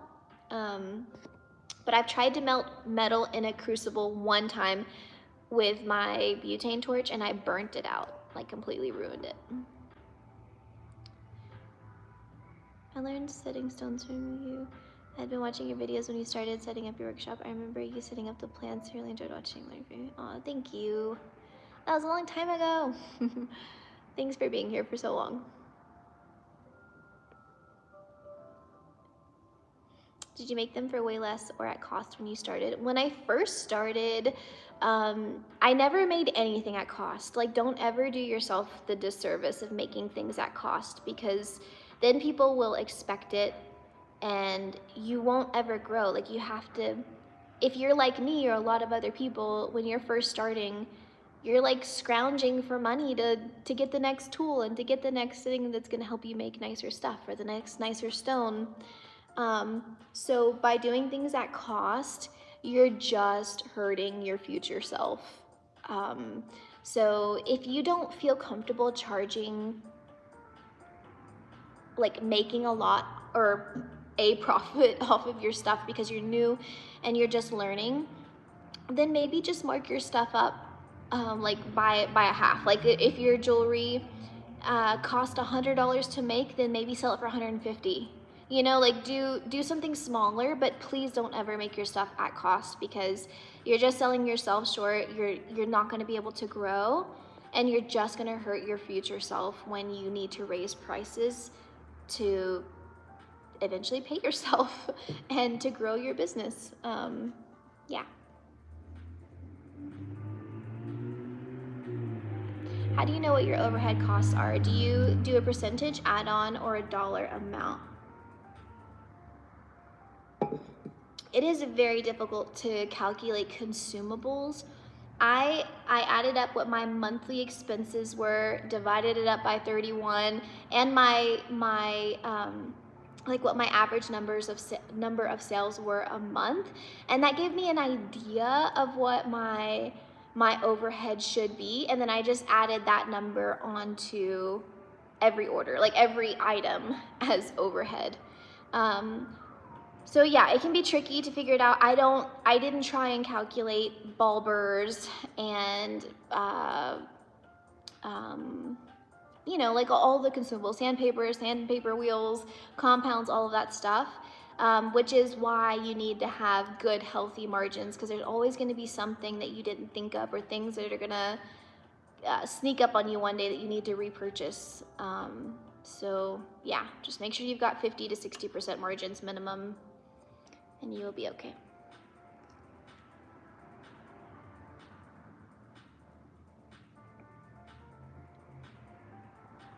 Not even for close friends. You can do whatever you want for friends and family.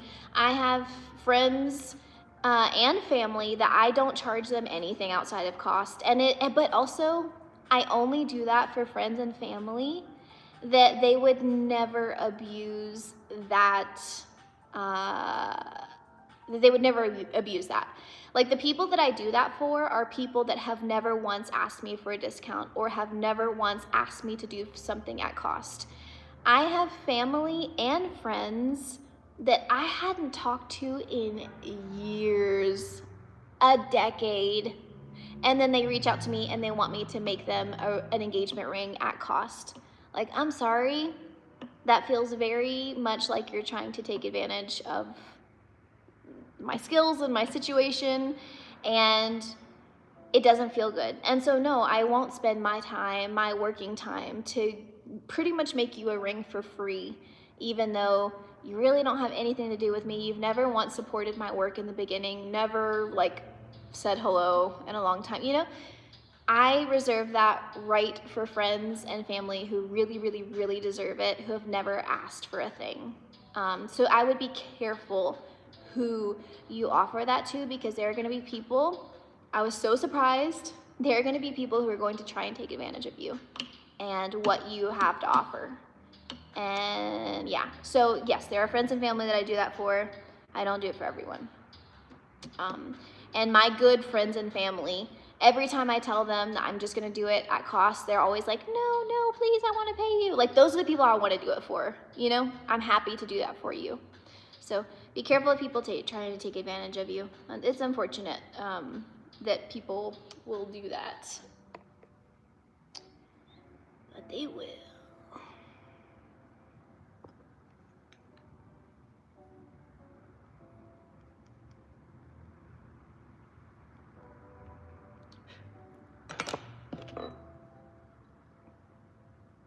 What the hell?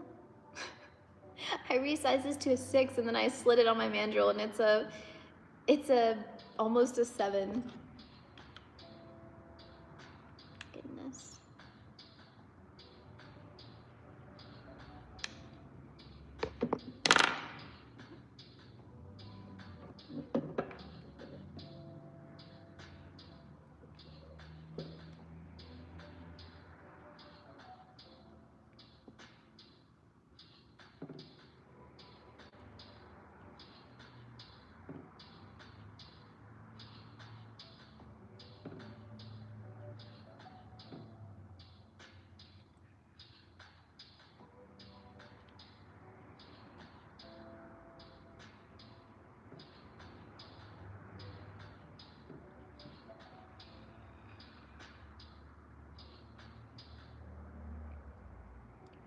Do you think you'll ever outsource your castings if you get too many orders? I would be willing to.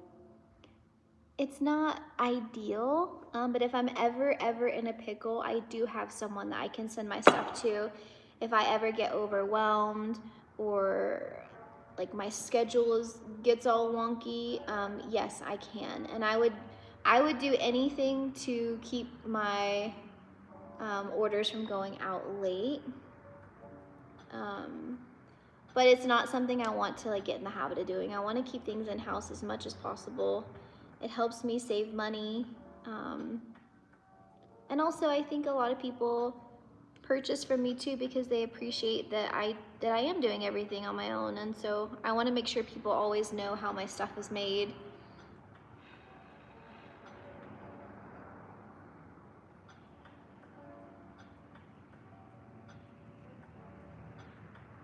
What's a company do you recommend for casting? I've heard really good things about Carrera Casting. Carrera Casting, I believe, is in New York City, or somewhere in New York. Maybe not in the city, but you know. Carrera Casting has a good reputation. There is Daniel Casting. I think it's Daniel Casting House or Daniel Casting, one or the other. He's got really good reviews as well. If you were in the UK, I used to use Morel Casting. They were really great as well, Morel Casting.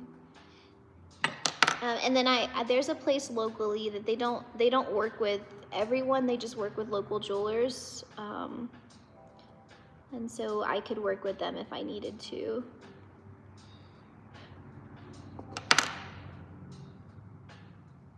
How do you feel about the rising cost of silver? It's sickening.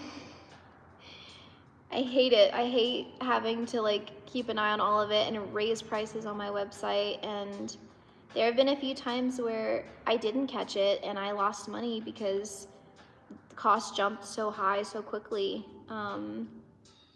Yeah, it's also a little like nerve-wracking of like, I hope it doesn't start really negatively affecting people's businesses.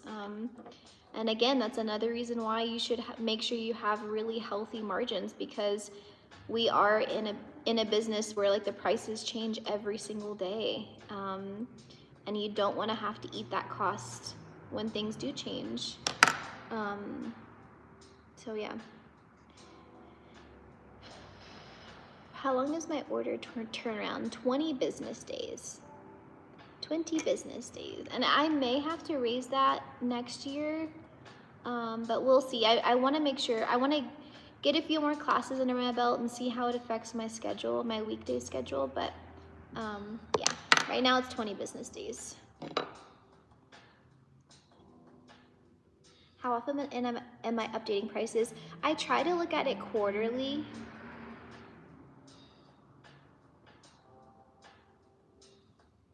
What is happening? I try to look at it quarterly. For the third time, I just resized this ring. Why am I struggling so bad with this? I try to look at it quarterly. I keep a date stamp on when I pull pricing. So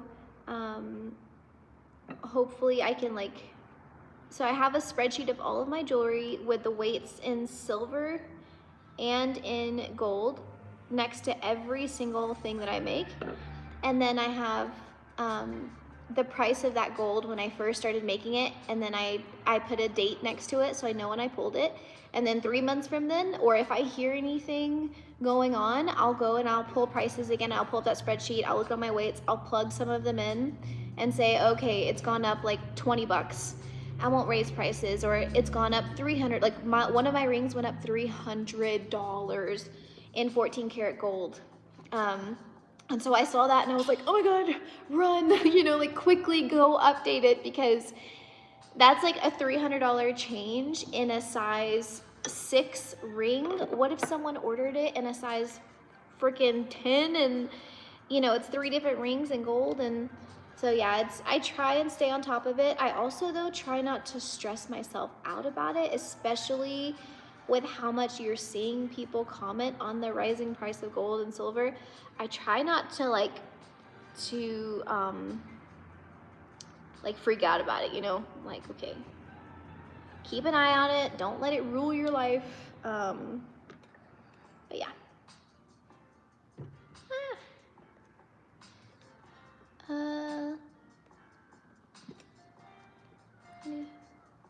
I'm new to making jewelry. Might be a silly question, but why do you need to make why do you need to make wax castings exactly? Like, what's the process to that? That's not a silly question at all. It's a very reasonable question as to how the wax gets to metal. So there are tons of different ways you can make jewelry. There are people who choose to fabricate everything. They want to pour the metal, roll it flat, cut it out, pull the string, make it a rope, and then, cut it. Like, there are people that choose to fabricate. There are people that choose to design on a computer, and there are people that choose to wax carve. It's just like a preferred method.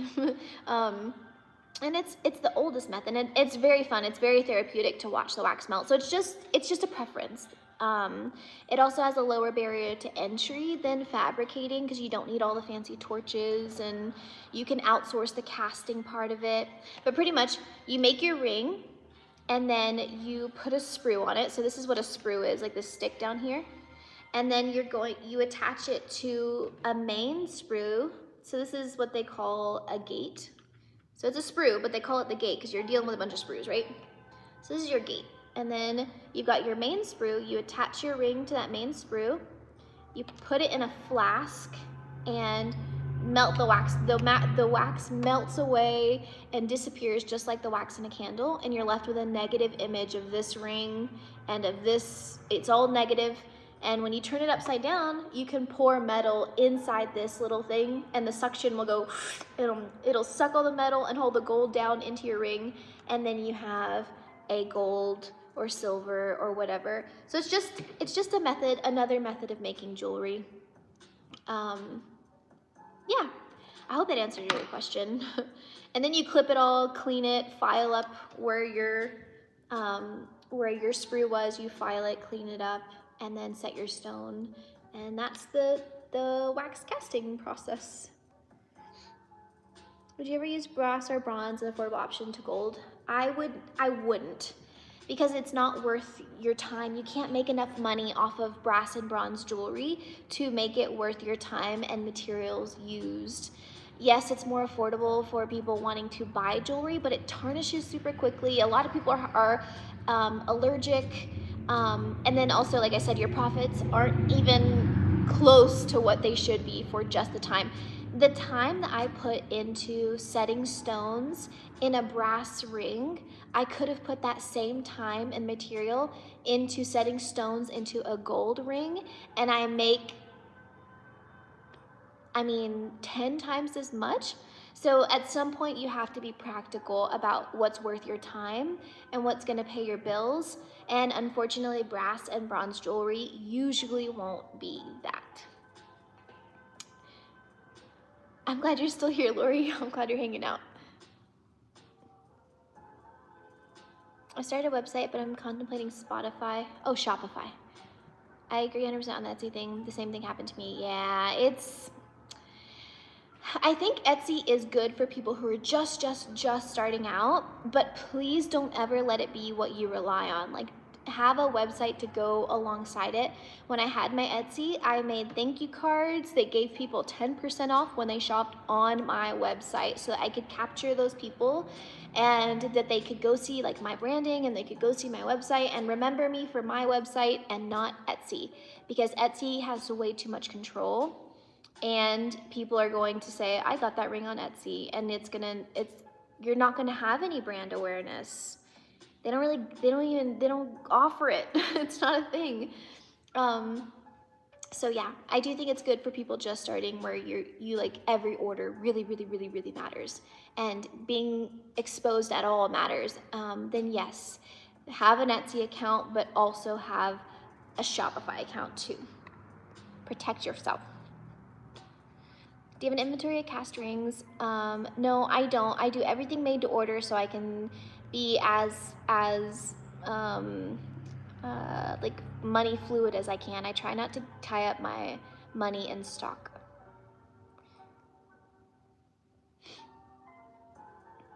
Good, Melinda. Do you recommend creating a mold of every ring size? I don't. Molds are too tedious and time consuming to cut and make, and it's so easy to resize a ring in wax. Just make it in, make one ring and like a common size. I usually do like a 6 or 7, although it really doesn't matter, but 6 or 7, and resize it every time you need it to be resized. Adriana, my sister, likes her, said, oh, thank you. Tell her I said thank you, Brianna.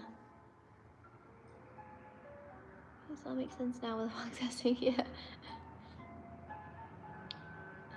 Has your store been busy? I wouldn't say it's been super busy. The weekends have been pretty slow, a lot more slow than I thought. People have come in a lot for classes, but not so much to look at jewelry, which is a good thing. Like, my goal with having a public space was so that I could offer classes. I always knew that online was gonna be where my jewelry sold the most, because I can reach the most people. And so that's okay. I mean, ideally, I would love to chat with people all day long about my jewelry and them come in just to see my jewelry, but the goal for this place and where the bulk of my investment went was in student benches. And so, yeah, I'll take what I can get. What's the max time you think is worth spending on a single piece? That's really hard to answer, because I've never gauged it like that. I've never like put a time constraint on my work. I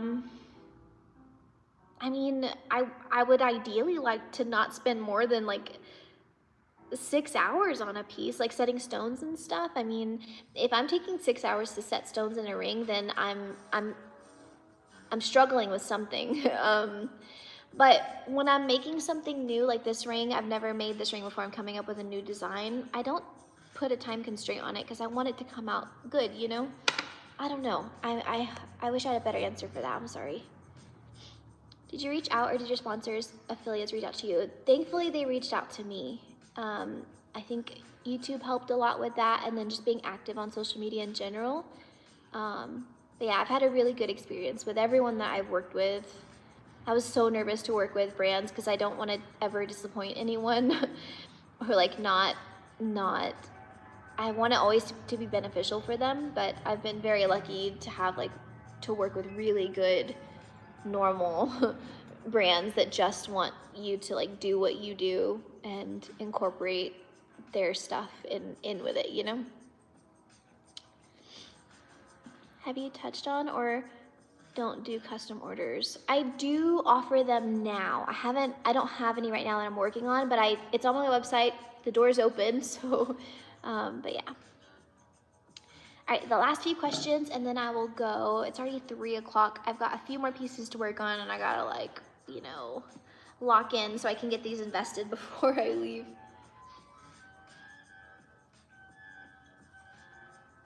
Finally, it's a 6.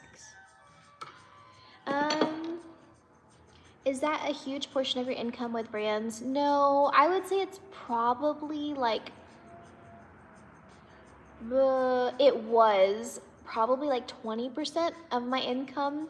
The last few months I've been so focused on the store and the classes and getting everything ready, and I haven't worked with anyone in a while. But it's never been a huge portion. It has been a piece of the pie though that helped me pay my bills. So I'm very grateful for that. Lock in, bro. Will you have a new collection this winter? I hope so.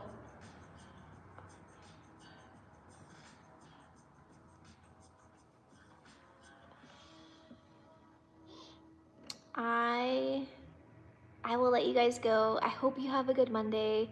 Thanks for hanging out with me for so long, Lori and Brianna and everyone else. I hope you all have a good day, and I will do more lives, probably on TikTok too this week, but I'll try and come back on YouTube as well.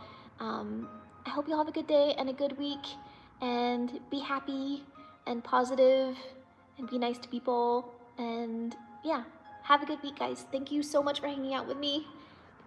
I'll see you later.